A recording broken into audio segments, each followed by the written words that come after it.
Sometimes it's not about what's out there, it's about what finds its way inside. Tonight's story is written by Cricket. This is The Uninvited. Clara never noticed the moths before. They came at dusk, fluttering against her bedroom window with dusty wings that left faint smears across the glass. At first, she thought nothing of it, just summer insects drawn to the lamplight.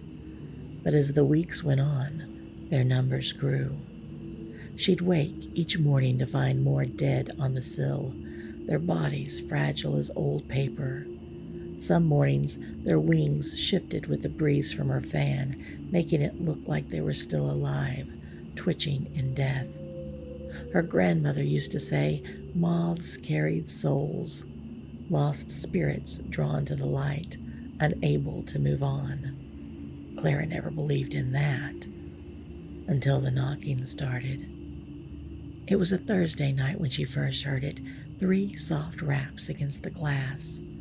She thought it was hail or maybe a stray branch tapping in the wind. But when she looked outside, the world was calm. No storm, no tree close enough to reach. Only the moths, pressed thick against the window, wings flickering like dying candles. She turned off her lamp and climbed back into bed, heart ticking too fast to let her sleep.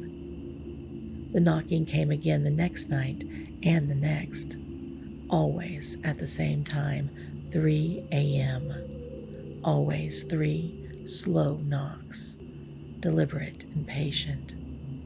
She told herself it was a dream, an auditory hallucination from stress and too many late nights.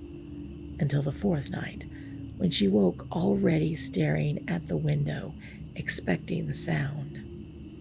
This time the knocks were louder, not a tap, but the flat slap of a palm. Clara sat up.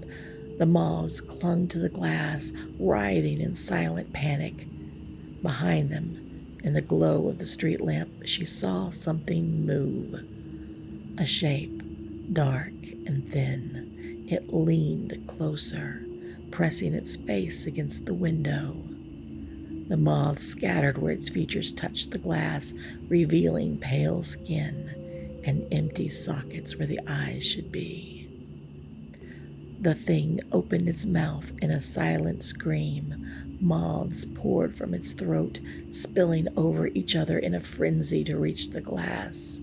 Clara stumbled from bed, her legs numb in terror. She flicked the light on, banishing the creature to the darkness outside.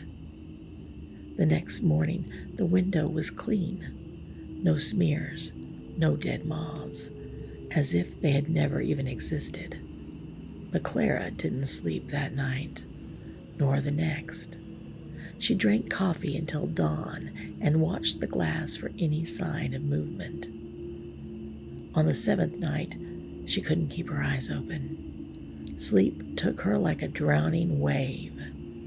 When the knocks came, 3 deliberate, patient raps at 3 a.m., she couldn't wake. She heard them in her dream instead, felt the vibrations echo in her bones. Then she heard the window slide open. The moths poured in first, their dusty wings brushing her face and arms. She tried to scream, but her throat felt packed with cotton. The room grew colder as the shape slipped through the gap. She felt its breath on her ear as it leaned close and whispered something.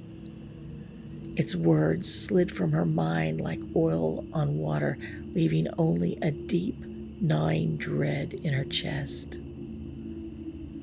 The next day, her neighbor noticed her window standing open. He knocked and called her name, but no answer came.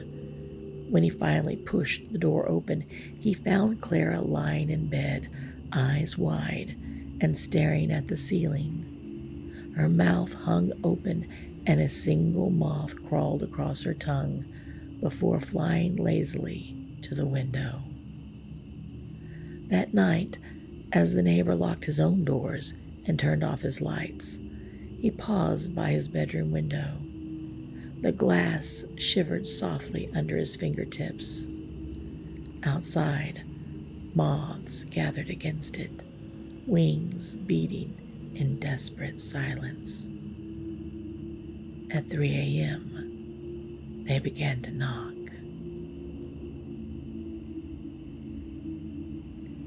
I appreciate you sharing your time with me. If this story gave you chills, subscribe and like. It helps more than you know. I've got more tales waiting for you in the shadows. Just don't leave your window open tonight.